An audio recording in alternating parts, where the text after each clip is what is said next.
What's up, guys? Day 39 today, and I'm using this loop by Dreams and Nate Morgan.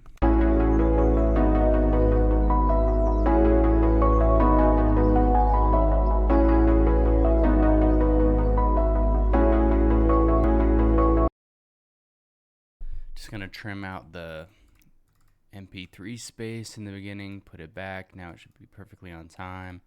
And really quick, I'm just gonna slice this up. And I'm gonna start with doing my melodic arrangement first, since it only has these two sections that are really already arranged. I'm just gonna figure out what I want the rest to do. And it might just be as simple as like moving things over. We'll see. It might already be laid out. I just need to like move things.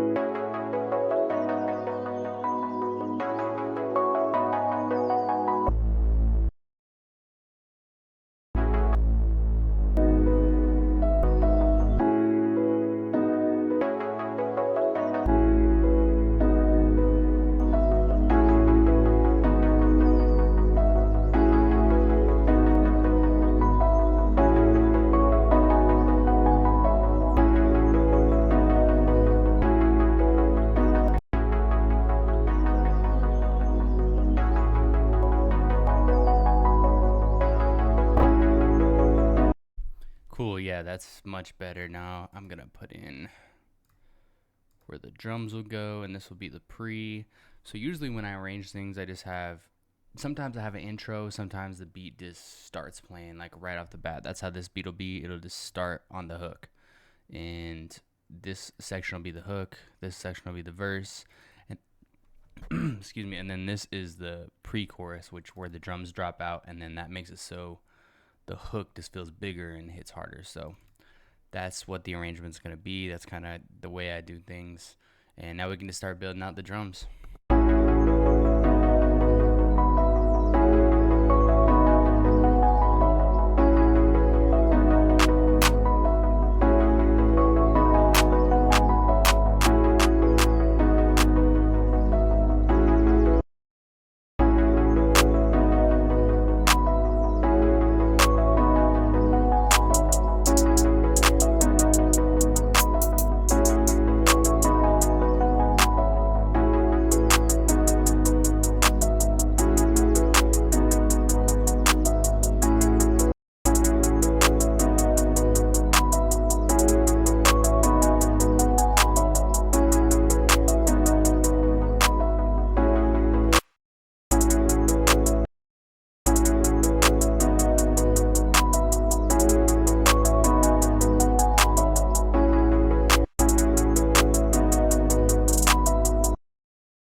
that's how I want the drums to be. Now I'm just going to split the channel and I can arrange the drums really quickly.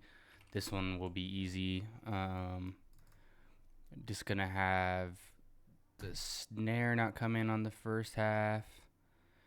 And then second half it'll come in, and then we'll have a little pause at the end of the hook so that it doesn't feel so jarring when the 808 comes out a little bit. We'll take the snare out again, and then here gonna do the classic trick where it gives the hi-hat and clap a break, and it just gives it a different bounce.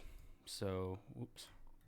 And then at the end we'll also give it a break before the pre-chorus. So that's pretty much, you know, how I want the drums to be arranged. And then we can just copy this twice, clear this out, and then we got our little outro right here.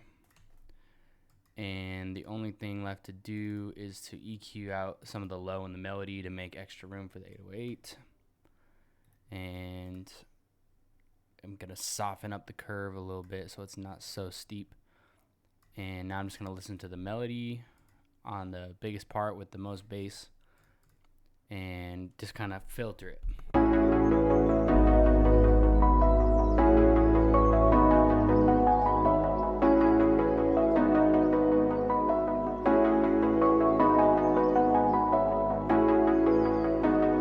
And so I kind of find that middle ground where, like, you know, all the way to the left is like full bass playing, and then I just pull it a little bit to the right until I feel that bass kind of still be there, still be present, so the loop doesn't feel like it's missing something, but then it cuts out most of those frequencies so that the 808 has room here to really shine. So that's kind of the thinking behind how I EQ things.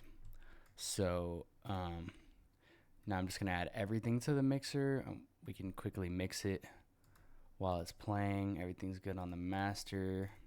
I changed my template so that everything's good to go, so I don't have to sit there and mess with my master anymore. But it's really simple. It's just, I mean, it's just a limiter, and you know, it's not doing anything. It's just stopping it from exceeding 0 dB, and then a soft clipper. That's it. There's nothing really more to it. Oh, and I boost the highs just because I like my claps and stuff to be a little crispier. You know, I like the high end to be a little exaggerated on like the claps and stuff. So that's how I do my master. And yeah, I'm just going to mix this as it plays, and then we'll be done.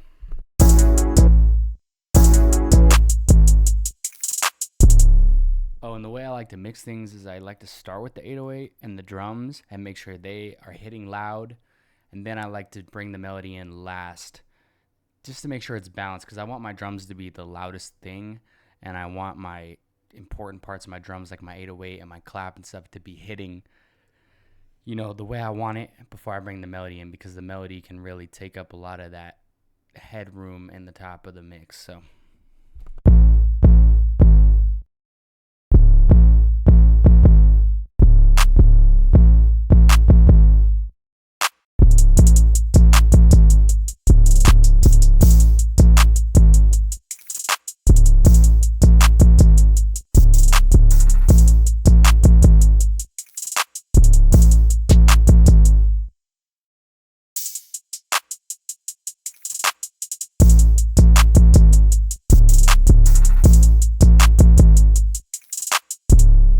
okay, now everything feels like it's hitting the way I want, so now I can just bring the melody in. And oh, real quick, need to automate the EQ, because on the parts where there's no 808 or no bass line playing, I can just let the full bass of the loop shine through, especially in that pre and in the outro or intro if there was an intro. But in this case, there's not. The beat just starts out. And a lot of times I like to do it that way, just so like when you're playing beats for an artist or they're just going through a pack that you sent, you know, the beat, they can hear it right away, because sorry, a lot of artists, you know, make a decision whether they're going to use a beat within like the first 3 seconds of hearing it. So sometimes when you're sending to certain artists, it's important that they hear what the drums sound like right off bat, so they can hear the bounce, they can hear, you know, how hard the 808 is, stuff like that, like right off the jump. So all right, let's mix this.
right, cool. Now let's just listen to it and then we're done.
All right, and there you have it. Today is day 39. Thank you guys for watching, and I'll see you in tomorrow's video. Peace.